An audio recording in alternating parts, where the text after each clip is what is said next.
A Grain of Wheat ni mojawapo ya kitabu teule iliyochaguliwa na Taasisi ya Elimu Tanzania kutumika kidato cha 5 pamoja na cha 6. Mpenzi msikilizaji, mwalimu pamoja na mwanafunzi unasikiliza uchambuzi wa kitabu hiki cha A Grain of Wheat kilichoandaliwa na mwandishi Ngugi wa Thiong'o kutoka Kenya. A Grain of Wheat ilichapishwa mwaka 1967 nchini Uingereza katika chuo kikuu cha Leeds University. Riwaya ya A Grain of Wheat ilichapishwa kwa mara ya kwanza mwaka huo wa 1967 na mwandishi mashuhuri Ngugi wa Thiong'o. Kipindi hiki kilikuwa ni miaka michache tu baada ya Kenya kupata uhuru wake Disemba 12 mwaka 1963. Ngugi aliandika riwaya hii akiwa masomoni katika chuo kikuu cha Leeds nchini Uingereza, mazingira yaliyochangia kwa kiasi kikubwa mtazamo wake wa kifalsafa na kisiasa. Sababu zilizomfanya aandike kitabu hiki katika mazingira hayo ni pamoja na kukua kiitikadi na kifalsafa. Chuo kikuu cha Leeds kilikuwa kitovu cha mijadala ya kimarxism na nadharia kupinga ukoloni, post-colonialism, kupitia wasomi kama Arnold Keto. Mazingira haya yalimfanya Ngugi aanze kuhoji maana halisi ya uhuru wa bendera, na kama unanufaisha mwananchi wa kawaida au tabaka jipya la watawala weusi, yani bourgeoisie. Sababu nyingine ni tathmini ya mapambano ya Mau Mau. Ngugi alitaka kuandika historia halisi ya harakati za ukombozi nchini Kenya, akionyesha mchango mkubwa wa mashujaa wa msituni Mau Mau na jinsi jasho lao lilivyosalitiwa punde baada ya uhuru kupatikana. Sababu nyingine iliyomfanya kuandika, kuhisi upweke na umbali. Kuwa mbali na nyumbani, yaani Uingereza, kulimpa Ngugi darubini nzuri ya kuangalia jamii yake kwa jicho la ukosoaji usio na upendeleo, akitathmini madonda ya jamii, usaliti, hatia na migogoro ya kisaikolojia iliyoachwa na vita vya ukombozi. Kitabu hiki, yaani novel hii ya A Grain of Wheat, ina chapter 14. Muundo wa matukio ndani ya kitabu hiki ni flashback, yaani matukio ambayo hajapangiliwa katika mtiririko maalum. Muundo wa kinyume, yaani flashback, matukio ambayo jinsi yalivyopangiliwa hayaonyeshi visa, yaani mwanzo wa hadithi yetu inaonyesha kwamba namna gani wahusika wamesalitiana. Sasa naenda kuelezea chapter moja hadi chapter nyingine. Sura ya kwanza, yaani chapter ya kwanza, tunaona hadithi yetu inaanza na mhusika Mgo, Gisua pamoja na Warui.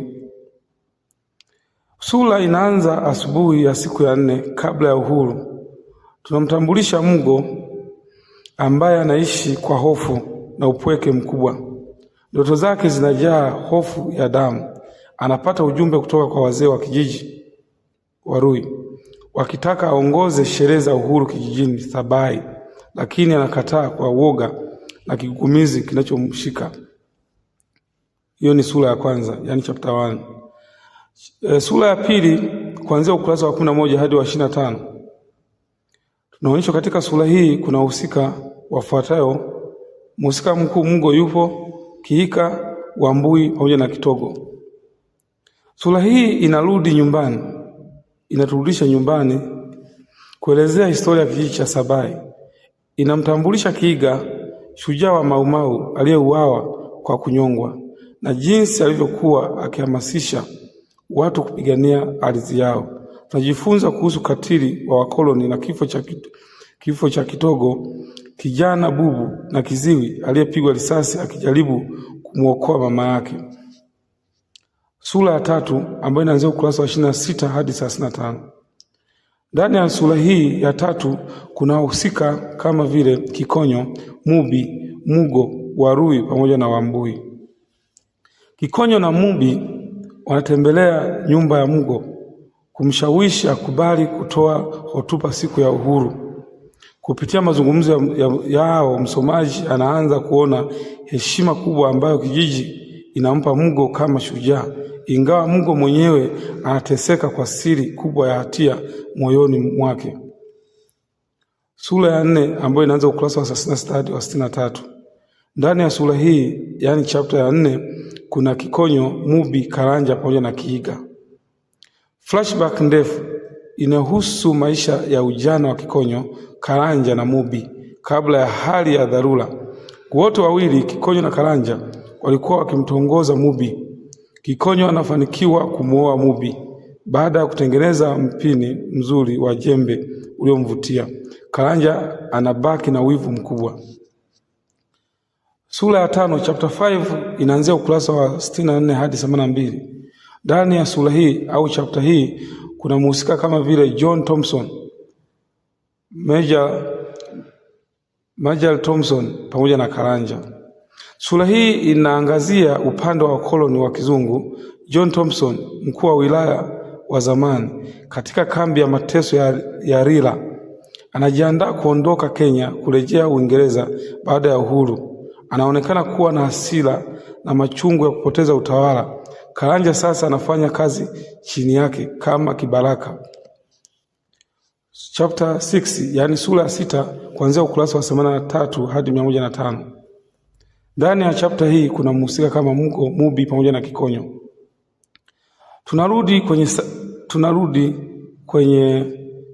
kwenye sasa. Mubi anamtembelea Mgo peke yake na kuanza kumfungulia moyo wake kuhusu mateso aliyoyapitia mmewe Kikonyo alipokuwa kambi ya mateso na jinsi ndoa yao ilivyoharibika baada ya Kikonyo kurudi na kumkuta na mtoto aliyezaa na Karanja.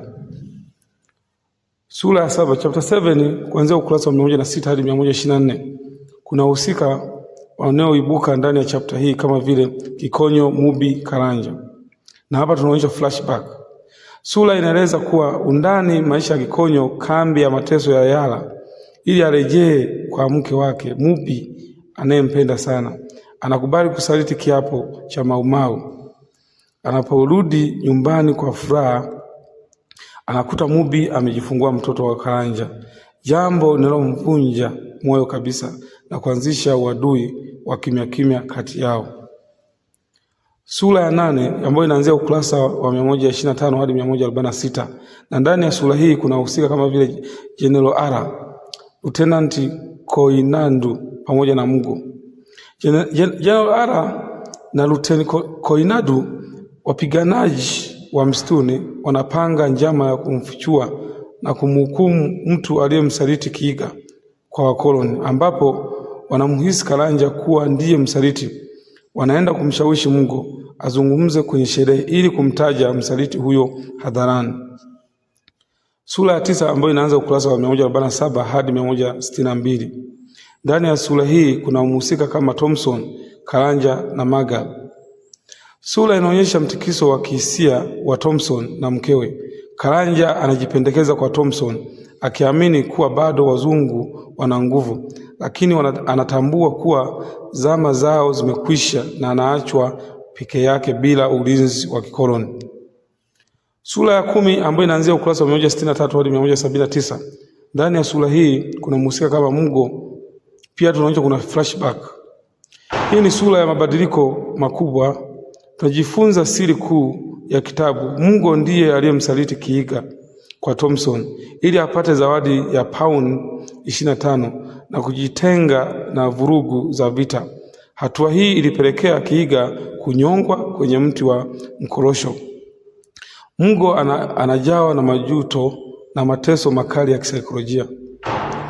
Sura ya 11 ambayo inaanzia ukurasa wa 180 hadi 198. Ndani ya sura hii kuna mhusika Mubi pamoja na Mgo. Mubi anaendelea kumsikitikia Mgo na kumwelezea historia ya mateso ya kijiji cha Sabai wakati wa operation za kijeshi. Mgo anashindwa kuvumilia ukarimu wa Mubi na anaanza kuonesha dalili za kutaka kukiri ukweli. Sura ya 12 ambayo inaanzia ukurasa wa 199 hadi 215. Ndani ya sura hii kuna Kikonyo, Karanja na Gisua.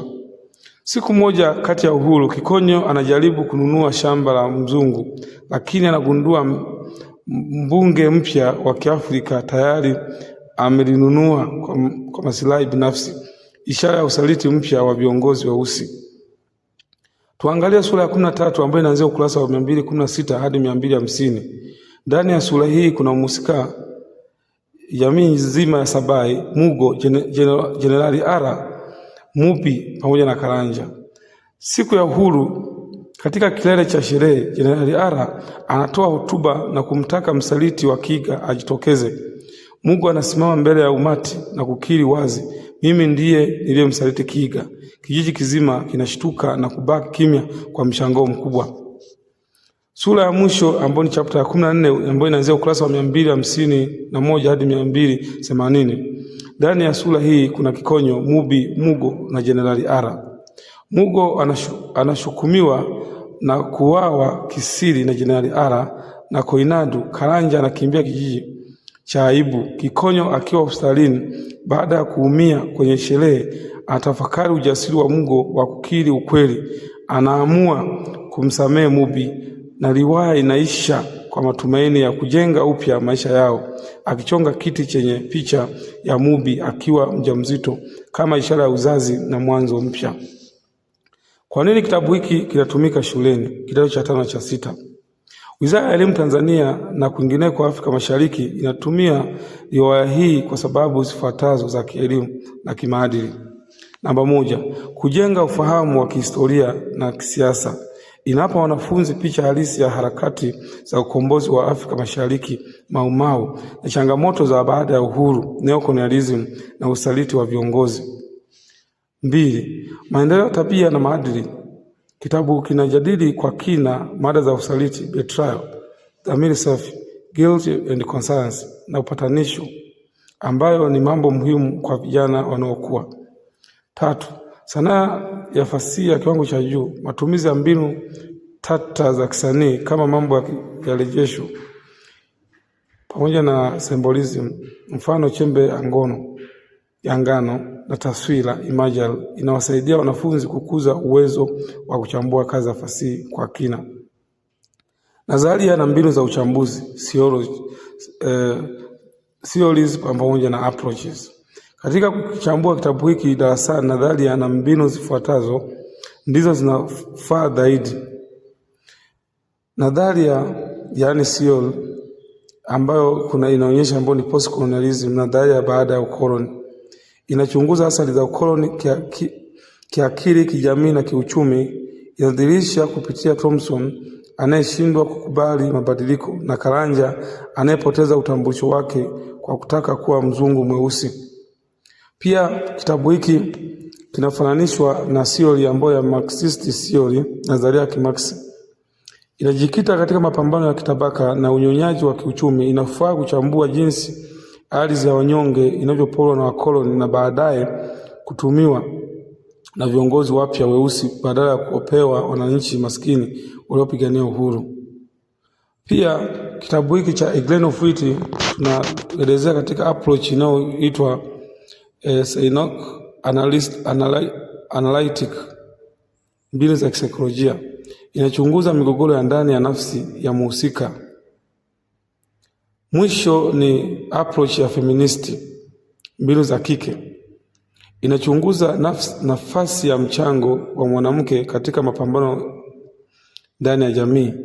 Inajidhihirisha kupitia Mupi na Wambui ambao walikuwa nguzo imara ya kijiji cha Sabai wakati wanaume wakiwa kambi za mateso. Huo ndo mwisho wa uchambuzi wa kitabu hiki cha A Grain of Wheat by Ngugi wa Thiong'o iliyochapishwa huko katika chuo kikuu cha Leeds University, Uingereza. Mimi mchambuzi wako teacher Karigo Toto Njige, the man of literature and the young African writer.